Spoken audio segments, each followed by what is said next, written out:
Hey everyone, look what I made. This is called a strap wrench. Yeah, there's a bunch of different types of strap wrench, but it's an old $1 Taiwan made 5/8 socket deep from the flea market the other day when I got that spark plug socket.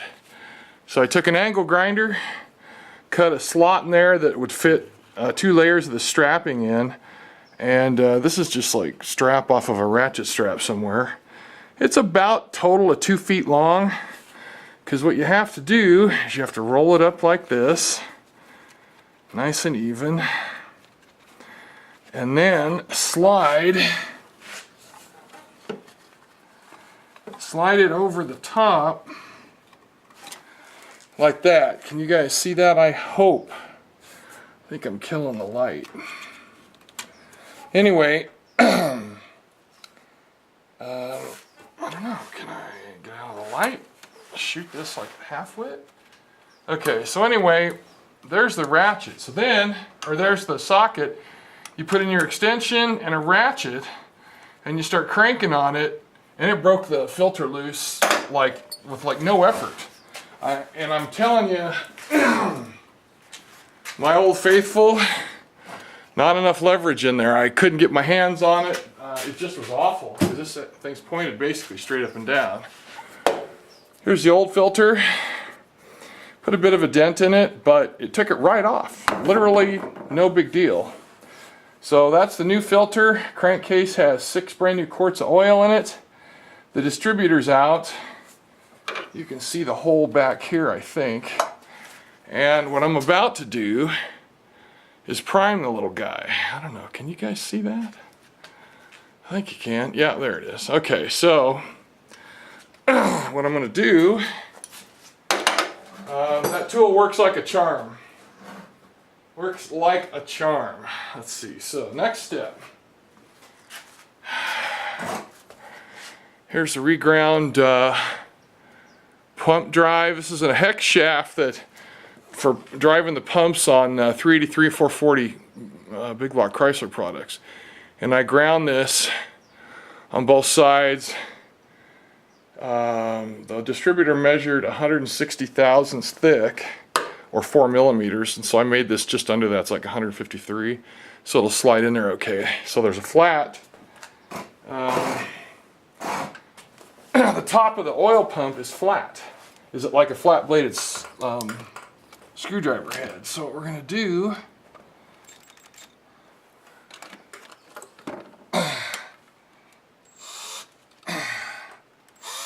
yep, there it goes. Now, what we're hoping for, and I got to make sure I get this set up because I'm not going to have 16 hands to do this with. Okay. So you can see the rockers. You can see all the rocker shafts here. I don't know if you can see the oil. What it's going to do is it's going to come up the push rods and into the shafts that way, so I don't know if you'll be able to see it. I'll pull the camera off the tripod, but right now what I want you to listen for is the sound of the drill. It'll be spinning nice and easy without much stress, then it'll suddenly slow down as it pulls the oil and pumps it through the system. So this is a 1/2-inch drive, cordless. I got it set on low for right now. Let's just see what happens.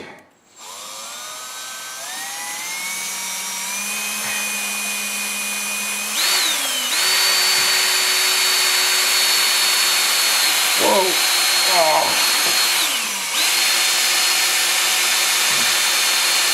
Yep, there it goes. The back rocker's filled up with oil. You can hear it slightly slow down. It wasn't, as bad as I thought it would be. On the old Chrysler 440s, when you'd spin it, it would slow down a lot. That's why I used a great big old 1/2-inch drive, 120 volt Makita all those years. This is working just fine, and this is on low range. Oh yeah, I can feel the torque big time.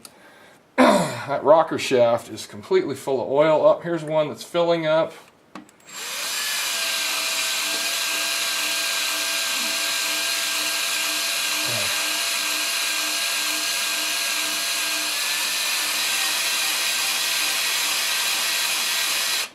Now usually what I do is I get under here and I rotate the engine like half a turn and then do it some more, and that'll shove all the oil into the right passages. Now I don't know, where is my socket and my ratchet? Alright, so you guys are going to have to bear with me on this, because doing this again is literally not possible. Okay, so you take the reason you take a longer than average ratchet is just because it's easy to reach on the crankshaft. Oh crap, you know what, I put the spark plugs in yesterday. Oh man. Well, I guess I'm not going to rotate the engine. I guess I can, but let's see if we can find the socket. I think it was this one here.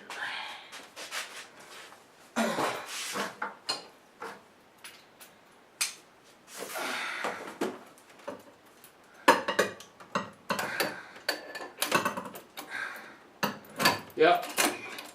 I know a lot of people said 3/4 inch, but I had to use a 19 millimeter because my 3/4 literally wouldn't fit. So excuse me while I'm down here.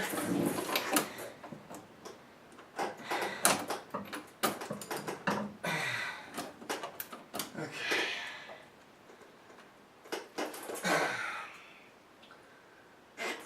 All right, here we go.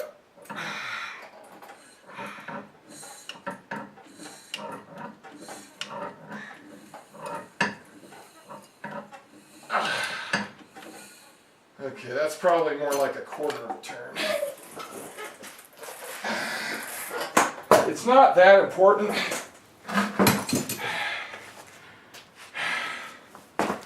Okay, here we go. Alright, this rocker arm is completely full of oil. This one's got a little bit. That rearmost one has a ton of oil in it. Let's make sure we're good here. Okay, here we go.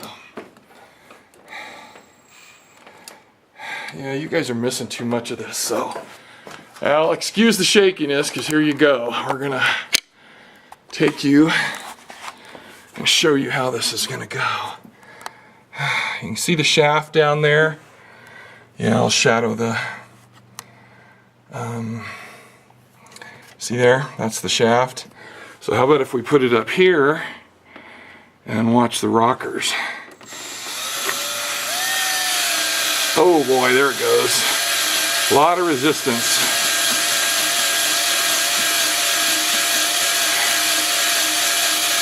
You see that one's full, but that was from before.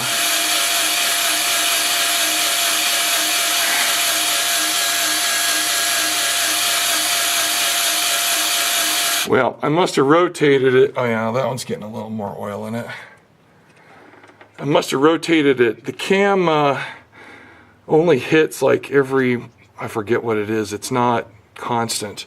Oh, there's a little bubbling right there.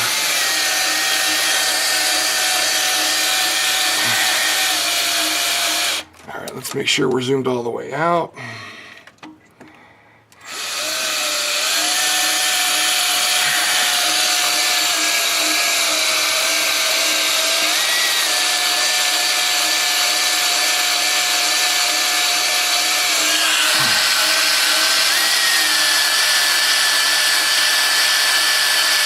Okay, so we got oil flowing.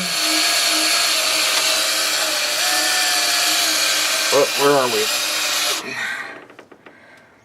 we? Now these two I forgot to put back in, so I need to do that. But you can see the oil flowing, and I'm going to do it some more because I forgot to put those two in. This is how I dumped the oil in yesterday without the valve cover on. You can see the hole there going down to the lifter. I stuck a big fat funnel in this hole here and then dropped in 6 quarts and it drained right down. It was a real piece of cake. But I forgot just now to put the rockers back on. So anyway, you get the idea. I'm going to put the rocker arm, torque it to 20 foot-pounds, fill this one with oil, and then put the distributor back correctly. In fact, let me show you. Let's see if I can show you what I did to make sure. Oh man. Well, I don't know if I can. It's awful tight in here. Okay, you see the block, and you see where the cylinder gasket is, the blue gasket. You see those two vertical marks just below the gasket there? That's where there's a big square nub sticking off the side of the distributor.